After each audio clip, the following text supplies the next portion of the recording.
10ാം ദിനവും കേരള ബോക്സ് ഓഫീസിനെ വിറപ്പിച്ച് ടൊവിനോ തോമസ് ചിത്രമായ അജയന്റെ രണ്ടാം മോഷണം. ഹലോ ഫ്രണ്ട്സ്, എല്ലാവർക്കും നമസ്കാരം. ടൊവിനോ തോമസിനെ കേന്ദ്ര കഥാപാത്രമാക്കി നവാഗതനായി ജിതിൻ രാജ് അണിയിച്ചൊരുക്കിയ അജയന്റെ രണ്ടാം മോഷണം എന്ന് പറയുന്ന സിനിമ രണ്ടാം വാരത്തിൽ കേരളത്തിൽ കൂടുതൽ തിയേറ്ററുകളിലോട്ട് എത്തിയിരിക്കുകയാണ്.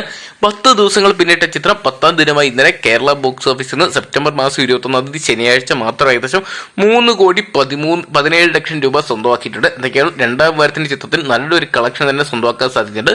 നിലവിലൊരു മലയാള സിനിമയെ സംബന്ധിച്ച് 3 കോടിയൊക്കെ ഡെയിലി കളക്ഷൻ രണ്ടാം വാരത്തിൽ നേടിയെടുക്കുക എന്ന് പറയുന്ന ചില്ലറ കാര്യമല്ല. അങ്ങനെ നല്ലൊരു കളക്ഷൻ അജയന്റെ രണ്ടാം മോഷണം ഒരുക്കിയിട്ടുണ്ട്. കാരണം ചിത്രം പൂർണ്ണമായിട്ടും 3Dയിലാണ് അണിയിച്ചൊരുക്കിയിരിക്കുന്നത്. മാജിക് ഫ്രെയിംസിന്റെ ബാനറിൽ ഡിസ്നി സ്റ്റീഫൻ അണിയിച്ചൊരുക്കിയ ചിത്രത്തിൽ ടൊവിനോയ്ക്ക് പുറമെ തന്നെ കൃതിക് ഷെട്ടി, ഐശ്വര്യ രാജേഷ്, അതോടൊപ്പം തന്നെ സുരഭി ലക്ഷ്മി,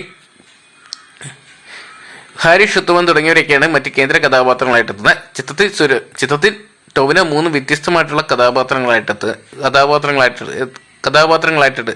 കഥാപാത്രങ്ങളായിട്ടാണ് എത്തുന്നത്. അജയൻ, മണി, കുഞ്ഞിക്കേള് തുടങ്ങിയ 3 കഥാപാത്രങ്ങൾ തിയേറ്ററുകളിൽ മികച്ച കൈഡ് തന്നെ നേടുന്നുണ്ട്.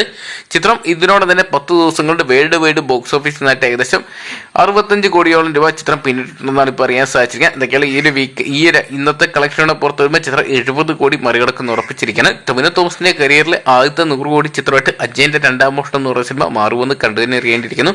എന്തൊക്കെയാണ് നമുക്ക് കാത്തിരിക്കാൻ ചിത്രത്തിന്റെ വരും ദിവസങ്ങളെ ബോക്സ് ഓഫീസ് കളക്ഷൻ റിപ്പോർട്ടുകൾക്കായിട്ട്.